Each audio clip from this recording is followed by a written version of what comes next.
Hello everybody and welcome back. I am the Pumpkin King, and in today's episode we're going to be continuing our island showcase series with a very special island. The island that started it all, Isla Nublar.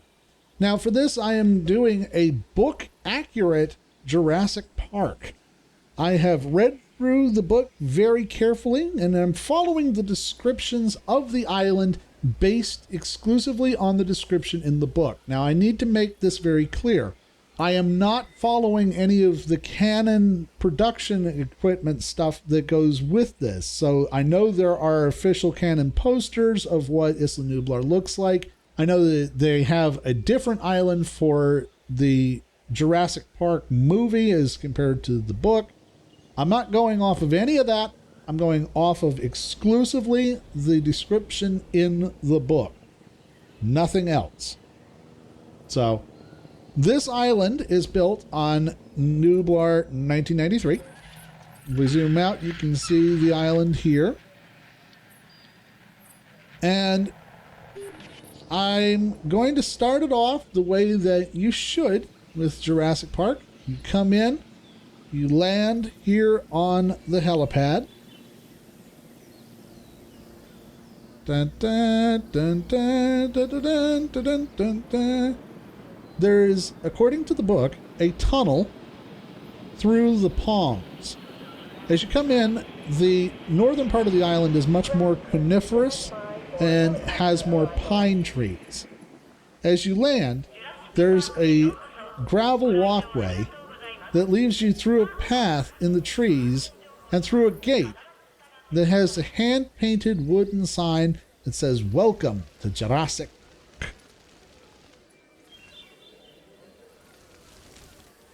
Coming in from the helicopter, you get to the visitor center. The visitor center has a restaurant attached to it, which is described in the book. This is something I have to have separate because it doesn't let you combine buildings. And then, near to the visitor center, you have the Safari Lodge, which is behind a double thickness of electric fencing. I have the light steel electric fence and the heavy steel electric fence here to get into the Safari Lodge. And behind the Safari Lodge is our pool, which is surrounded by ferns and palm trees. These ferns are toxic, right? They are real Jurassic ferns, veriformans, but they are toxic. And if an infant was to eat one, it could kill them, according to the book.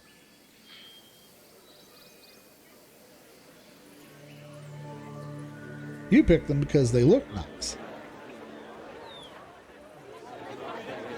Now, following another little pathway that leads down past the Safari Lodge,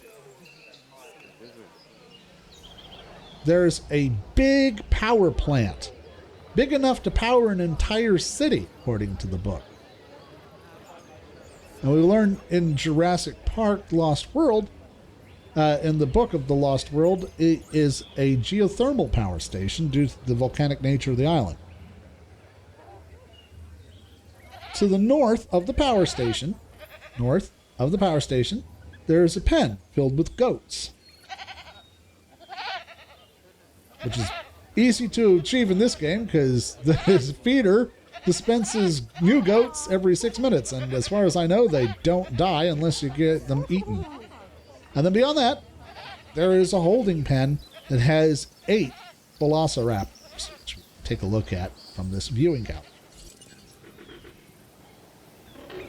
You can see them down there. There are 8 velociraptors. We'll take a look at these. I have all my favorite colors here. This is the 97 male, the 2001 male, 2001 female, the standard arid, blue, Charlie, Echo, and Delta. And those are our velociraptors. There are 8 raptors in total. And they were all attacking the fences when the feeders came, which is why that we have these electrified fences. They never attack the fence more than once. See, they're testing the fences for weaknesses systematically. They remember. Heading back towards society here as we come back down this way. We have our visitor center, and coming around the corner from the visitor center is the safari tour, the Jurassic Park tour. The tour comes to the right of the visitor center, which is exactly what we have. And nearby to the lab, where they have the hatchery and where they hatch the dinosaurs, nearby to the lab is Hammond's bungalow. This is where Mr. Hammond has his home here on the island, which is near, as you can see, a fairly steep slope, which he falls down and breaks his ankle in the book when he hears a recorded tyrannosaur. So let's go ahead and ride the Jurassic Park ride. Well, please make sure that you listen carefully to any safety now, announcements. off over to our right, that is the unused Velociraptor Valley. That's where they had planned to put the raptors, but they found that the raptors are just too aggressive, and they had to be put into the holding area. To our right is where we have the Hypsilophodons, which would stick their head above the grass as the people went by in the cars. Straight ahead, we're going to come to a turn, and over to our left, you'll be able to see the aviary gleaming in the distance, the roof of the aviary, and the Dilophosaurus. You can see the Dilophosaurus exhibit down the hill from here, reaching out to the lagoon.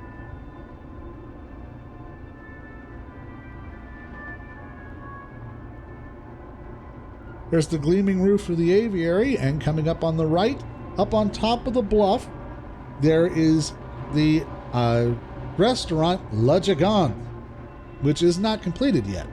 Not for a while, Ed Regent says. From the Jurassic Park control room. As we descend down the bluff, there's a bluff to our right, La Gigante is up on top, and a view of the Jungle River to our left. Okay, coming up on our right is a Triceratops exhibit, which you'll be able to see as we come around the corner, looking down onto the Triceratops, just as they do in the book. These are supposedly Triceratops serratus. So I've decided to go with the Jurassic World Triceratops for that. See them right there, hanging out. Some dinosaurs are shy. And then after the Triceratops, you see the Othnielia over in the distance. There's the Othnielia and the Microceratops, the trees, over in the distance that way. Now, you can probably tell there are no pteranodons in the aviary. There's 2 reasons for that.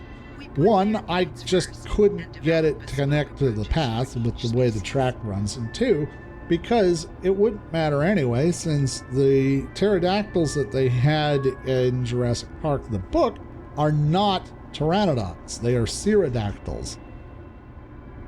Okay, now, as we come around the corner,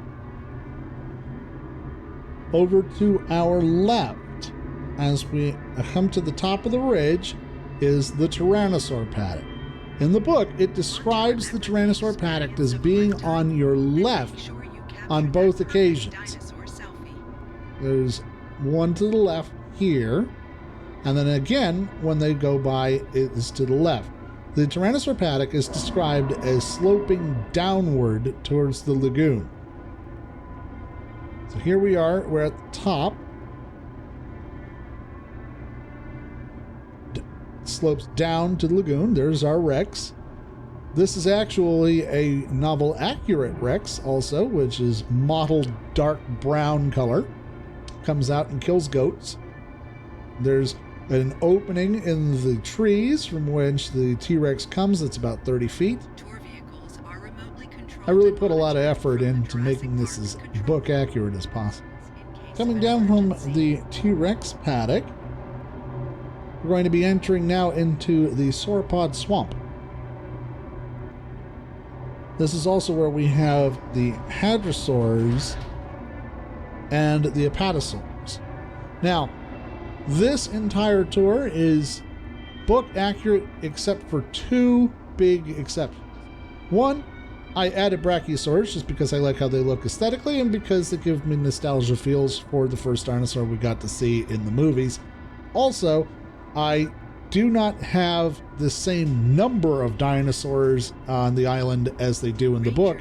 It is just not really plausible to actually do that. There are a lot of dinosaurs on Jurassic Park. There's 238 animals. And the apatosaurs, for example, have a herd of 17, which I could fit in here, but I really didn't want to have the dinosaurs crammed in. Even though Nublar 93 is a nice big map, it's nowhere near big enough to have all of the dinosaurs that it's talking about here. In addition to 17 apatosaurs, it also had 11 hadrosaurs in here. I currently have Metaburosaurus standing in the role of hadrosaur. There's also 21 Maiasaura, which I don't have anywhere near that many. I have like 5. And there's 49 compies, which I just couldn't have. I would be stuffing every encounter with compies. But overall, you know, I'm very happy with it. I don't have the exact numbers that they do in the book, but I do have all of the species and one addition in the form of the brachiosaurus. Brachiosaurus's name is derived from the incredible height of her humerus. She is so famous there is an asteroid named after her.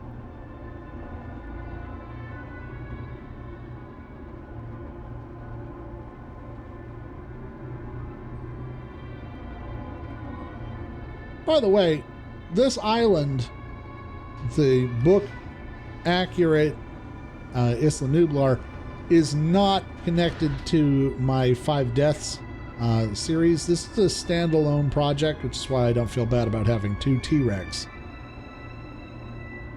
So here, at the southernmost point of the island, is the Stegosaur exhibit. You can see over there. Electric motors cut down on noise pollution and so allow a more natural environment. In the book, it was a sick Stegosaurus, not a Triceratops, that Dr. Grant and Sattler and Dr. Harding all got out to take a look at. And it turned out that the Stegosaurus had been eating lilac berries because the berries had fallen to the ground and the Stegosaurus was eating gullet stones. And they were catching up berries in response to also eating the gullet stones.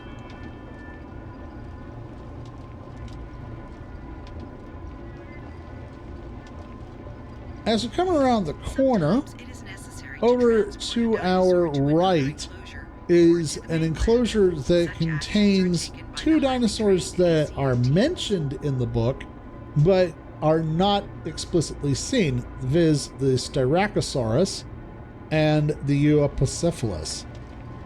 Now, according to the book's numbers, Jurassic Park has 2 Tyrannosaurus, 21 Maiasaura, 4 Stegosaurs, 8 Triceratops, 49 Compsognathus, 16 Othnielia, 8 Velociraptors, 17 Apatosaurus, 11 Hadrosaurs, 7 Dilophosaurus, 6 Pteranodons, 33 Hypsilophodons, 16 Euoplocephalus, 18 Styracosaurus, 22 Microceratops, which leads to a total of 238 animals.